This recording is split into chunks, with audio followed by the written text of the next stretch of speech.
Hello and welcome to UC Summit 2021. My name is David Dungay. I'm the Editor-in-Chief here at UC Today. Right, we have an extra special session for you today. I've got three of the world's top analysts in the room. We're going to be talking about 2021 and the new era of communications. Before we get going, let's do a few introductions. First of all, welcome to the show, everyone. Thank you for joining me. Thank you. Thank you. Let's go around the room and do a few intros. Don Black from Cavell, give us your 30 seconds. Who are you and who are Cavell Group?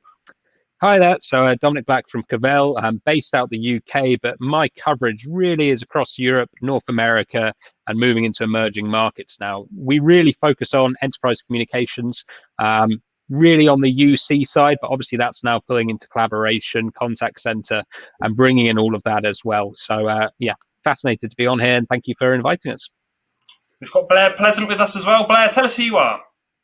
Sure. So I'm Blair Pleasant, President and Principal Analyst of ComFusion. I'm an independent analyst, and I'm also co-founder of BC Strategies. And similar to Dom, I follow all business communication technologies, unified communications, collaboration, contact center, and whatever it evolves into in the next couple of years. Excellent. And Zayas. Yeah, so I'm Zeus Caravella, and I run my own research firm, ZK Research, ZK Researcher from the UK. I'm Boston-based, but I split time between Boston and the San Jose, San Francisco area. I'm not as my coverage area is a little broader, probably than my two colleagues here, but I focus more on the emerging parts of these technologies. So I tend to look at a lot of the up and coming parts of the communications industry, things like AI and the shift to the cloud and things like that. So it's been a pretty interesting ride. We've seen more innovation in the past, couple of years than we probably saw in the previous 10 years combined. So it's a really exciting space today. Absolutely. Well, look, we've had a bit of an interesting 12 months, haven't we? Let's kick off with a little bit of a digest of 2020. I don't think anyone's going to forget that year in a hurry. So looking back over the last year, I mean, what's your assessment of that evolution? Let's start with you. You mentioned there we've seen a lot of evolution happening in a short space of time. How was 2020 for you? Actually, I didn't really mind 2020. It got me off the road a little bit. It caused me to settle down a little bit. Life as an analyst is a lot of time on the road and a lot of events and things like that. So they shifted more to digital, and while I miss certainly the in-person contact with my colleagues Dom and Blair, but it wasn't that bad. I will say from a communications perspective, a couple of really interesting things happened. First of all, video became a real thing. Video is one of those things that a handful of workers use that did meetings all day, that type of thing. But by and large, most people didn't work with video. Just a small set of individuals did. But now it's become embedded into the fabric of everything we do. People did Thanksgiving over video, right? People celebrate birthdays. They watch TV shows. They watch sporting events over video now. So everything's being done over video, and that had an interesting trickle-down effect competitively to the vendors, and they all had to realize that we need to step up our game, right? Zoom really took off because they had a very simple-to-use product, and everybody else who didn't said, oh my God, we have to have a simple-to-use product, and that created this cascading effect where there was a tremendous amount of innovation. Now we see all the vendors focusing on AI things that are meant to make these things even easier to use, and I think we're in a world now where video has become the norm, will stay the norm, even when we go back to the office. And what we're likely to see coming out of 2020 into 2021 is more focus on improving the usability of these tools by building more AI features in it so we don't have to think so much about what it is we're doing. Yeah, I think, video for me has been a big one. I think, when we're organizing our meetings now, it's almost assumed it's going to be a video meeting. We're all living our lives in these 45-minute to sort of 1 hour chunks at a time. And video has been just incredibly important to us all. You know what everybody looks like from here, but you don't really know what they look the rest of them look like. Right? That's the danger. You don't want to. Yeah. Blair, give us your rundown of 2020. How did it go from your perspective? Sure. Well, I'm ready for 2021. So I think clearly, the cloud and digital transformation, it really accelerated. We've all heard, the different quotes. We've had 3 years of digital transformation in 6 months and things like that. If you had asked me last December what portion of new UC sales would be cloud-based, I probably would have said, maybe 40 to 50%, but now I'm saying more like 70%. The business continuity that the cloud provides, really makes it a no-brainer these days for companies that have been thinking about the cloud. And we've just heard from so many companies that were maybe thinking about moving to the cloud in the next year or two, but then they really pushed it up and expedited it because of the ability to enable the work from home workers, which is, has just been, the theme for 2020, and also that ensuring business continuity. So I think the move to the cloud is going to continue moving faster than any of us had expected and anticipated, which is great.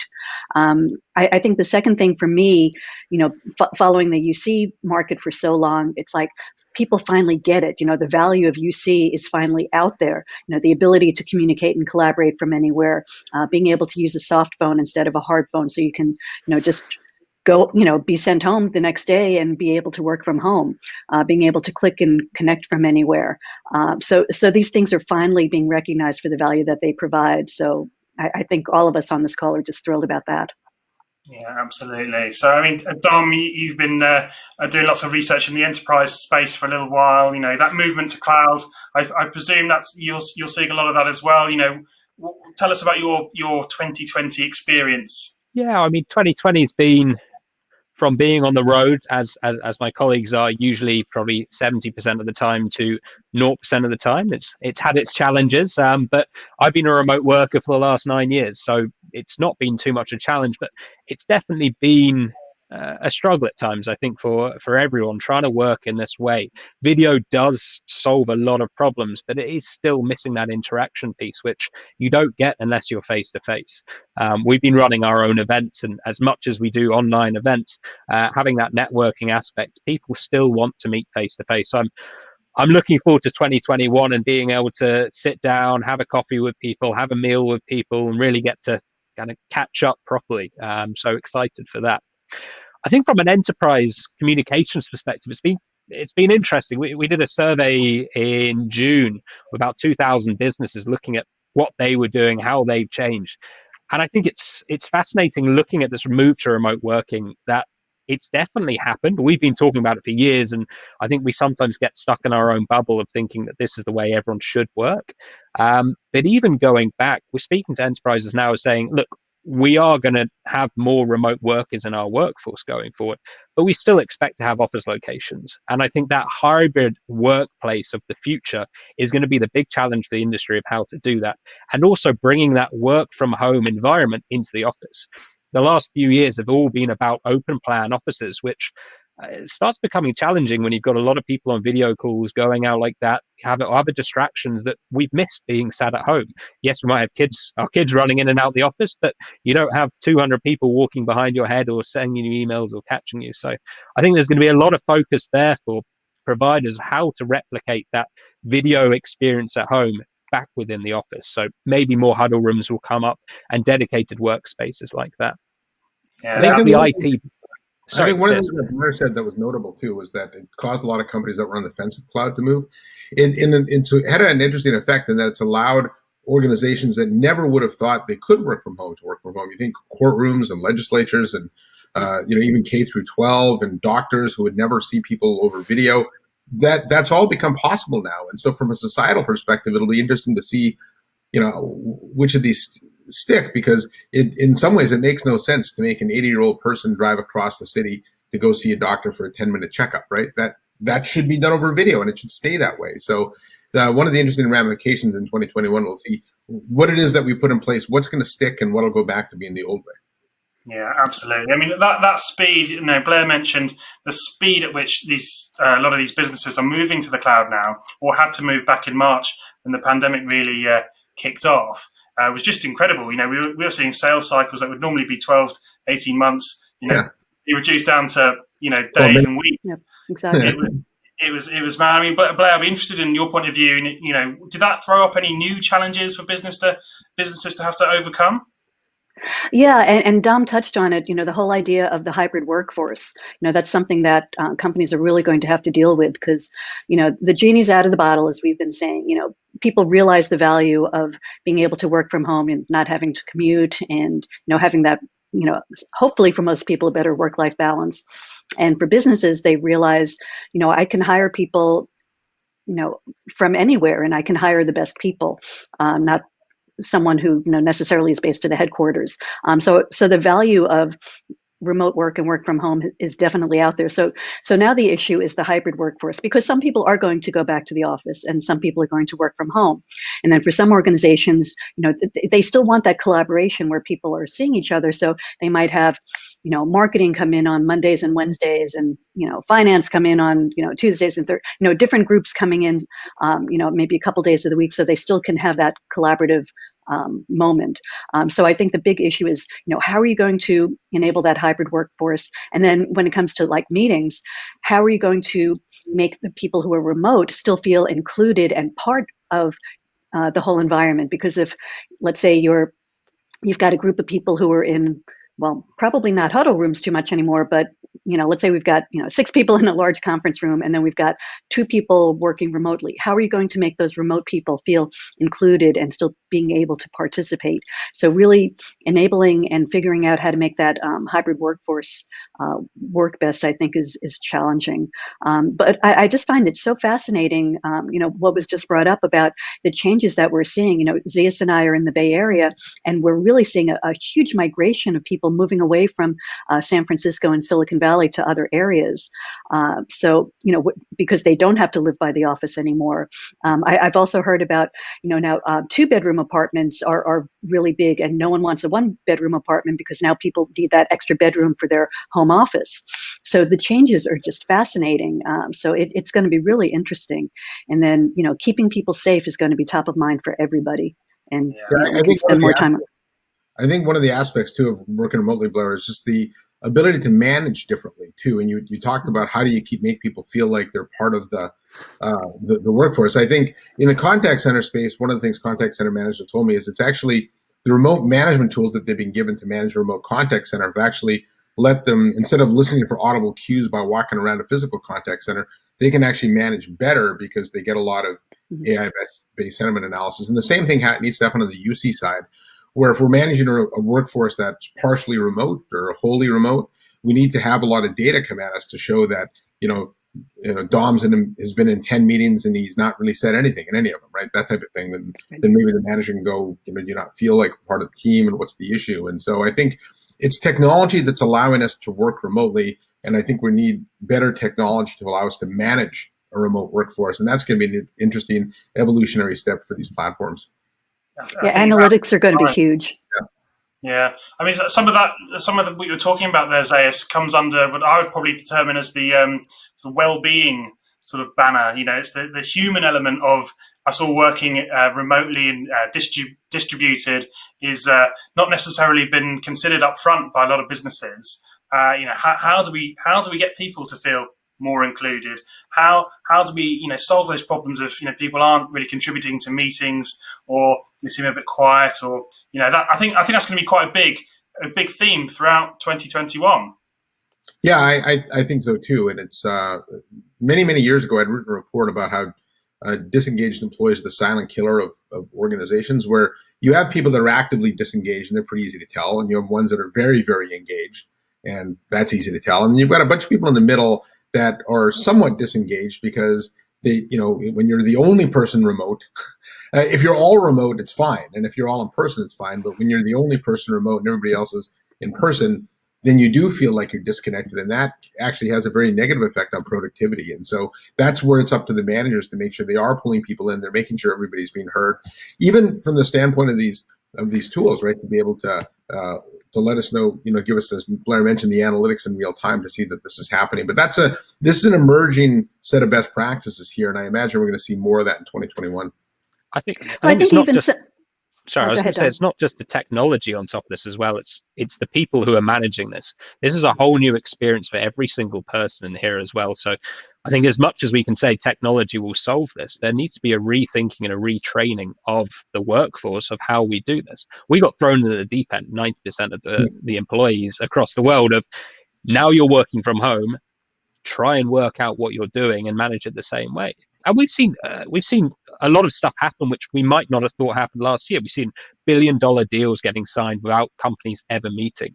We've seen people onboarding whole new staff, whole new workforce, and doing that fully remotely. So we're still able to do this. But I think as much as we can bring these tools into here and much as we bring in new services, I think there's got to be internally better training of how we can use these tools as well on top of that. Yeah, I was definitely, that's exactly where I was going. And we hear from a lot of managers complaining that, it's hard to know if their employees are being productive when they're working from home. But instead of focusing on, the hours that people are working, did they check in at 9 and, stay till 5? It's really important to focus on the end results, were projects finished on time, were tasks completed. So it's really important to focus on those outcomes and results, not whether, someone was at their desk from 9 to 5. Yeah, absolutely. I mean, I think data is going to be key in all of this, Blair. You're absolutely right. How else would we have got such a great data set? All these companies now, they can. There's those questions around: are my employees working? Can I trust them? What are they doing? Can I get 100% of my workforce home and the lights are still on? Now we can suddenly answer those questions where that would have never ever have happened. And I think it's a really, really interesting question. So, I mean, let's look forward now. The title of this session is A New Era of Communications. We're getting a sense of, we're going to be living in a hybrid world. What that looks like exactly, I think, is probably up for debate. For you, Zayas, let's start with you. What does a new era mean for you? What does that phrase encapsulate from what you're seeing and hearing from the market? Well, I think it's really a blending of the physical workspace and virtual tools that we have together, because clearly hybrid workspace means just that we're in the office sometimes and we're not in other times. And I think we've done a pretty good job of running meetings when we're there, and we've done a pretty good job of running meetings when everyone's virtual. But I think we really haven't cracked the code on that hybrid amount. And so and even hybrid even takes on other connotations too, like the inclusion of devices. Blair talked about it's okay to use soft phones, but all the manufacturers still making new hardware endpoints, right? To create different types of experiences. And so I think we have yet really begun to understand, what this world is going to look like, how it's going to interoperate with our, Zoom and Cisco and companies like that now interoperate with consumer devices like Facebook Portal and things. And so this world that we've had where we've blended our personal and professional lives is going to get more tightly integrated. Blair, you were talking about you can't measure people on a 9 to 5 perspective. That's true, because the whole world has changed. And so you're right. I think that looking ahead is this blending of these two worlds that we've done a little bit of, but we've not really done it so holistically as we're going to be doing it now. And so I think one of the points you made, Dave, that was important to understand is we threw everybody in the deep end, right? And we were learning to swim, but now we've had time to get out of the pool and take a step back and look at where we're strong, where we're weak, and now we can maybe put something in that's sustainable for the long term. Yeah, absolutely. So, I mean, Dom, what are your expectations out of the next couple of years as we all sort of grapple with this new situation? I think from an IT manager's perspective, let's take that to the person who's going to be buying this technology and implementing this technology. Is their role has suddenly elevated from a small voice potentially in the background into the C-suite of going, we should be moving to the cloud because of this, this, and this. That role now is in the CEO's ear going, this is business continuity, this is disaster recovery, and this is critical to the success of our business in the long term. So the IT manager, that is now an elevated role of what they're doing. But that comes with a lot more responsibility on top of that as well. If we look at what the biggest concerns for most enterprises out there with everyone working from home, it's security. How do you secure your edge? How do you secure all these solutions we're using? And I think that's going to be a bigger concern as we move forward. On top of all that security as well is reliability, quality of service, and access. And I think that's going to be one of the biggest challenges that we're going to come to, is how do we get every single household, every single enterprise with the right level of, 1, access, and 2, security, that businesses are happy with people going to be able to work from home as well as working from the office. And I think that's another key area we're going to see a lot of innovation around and a lot of focus on, is how do we secure that edge, and how do we secure the company edge as well. I think on top of that as well, what we've heard from a lot of people is, it's when we're now moving to cloud, it's not like in the old days where you buy a bit of kit and saying that does that. We're looking now at how do we integrate all this cloud together? How do we bring that all together and go, okay, we're not just buying single point solutions here. We want a whole suite of that. And that's difficult for enterprises to work out what they're doing there. Making the right technologies decision is going to be tough for them of going, well, what is our key application that everything has to work with? In some worlds, it might be, okay, Salesforce is that application, and we need everything to work with Salesforce. Others, it might be, right, our UC solution where people are calling us in or we're calling out, that's the key solution there. Or it might be something like EMIS in healthcare, where that's the key solution. Everything's got to embed into that as well. So I think it's going to be a challenge for enterprises to work out how they do this and making that choice, but also from the supplier perspective of how do you open up your platform? How do you expose those APIs so that people can deploy this, so that people can embed these communications into that? Yeah, absolutely. I mean, looking around my laptop here as we talk, I was just thinking, trying to count up just how many solutions am I using on a day-to-day basis. I've run out of fingers on one hand in that count, and I've stopped. But I mean, are we going to see, this business has really pushed for a consolidation of this technology? We've all been at home, and it's natural to just reach for the quickest, the easiest, the most effective solution, which is not the same solution at every point in time. Zayas, what do you think about that? Oh, it's already happening, right? You've seen, Ring Central, kind of eschew their partnership with the Zoom and build their own video. You've seen Zoom building their own phone service now, right? Cisco's been building this integrated suite for a long time. Microsoft's moving into phones. And I think the era of companies paying for multiple, they might buy two for redundancy purposes, because I think every cloud vendor will have outages. And so large enterprises are likely to have a couple, smaller mid-sized businesses probably just have one. But I think the era of buying a separate tool for chat, one for video, one for calling, I think is rapidly coming to an end. Companies are spending an inordinate amount of money on this, and this is part of the reset that companies are going to do. They're going to take a step back and take a look at what we have, what we need to, is the chat capability in this platform good enough to replace this one?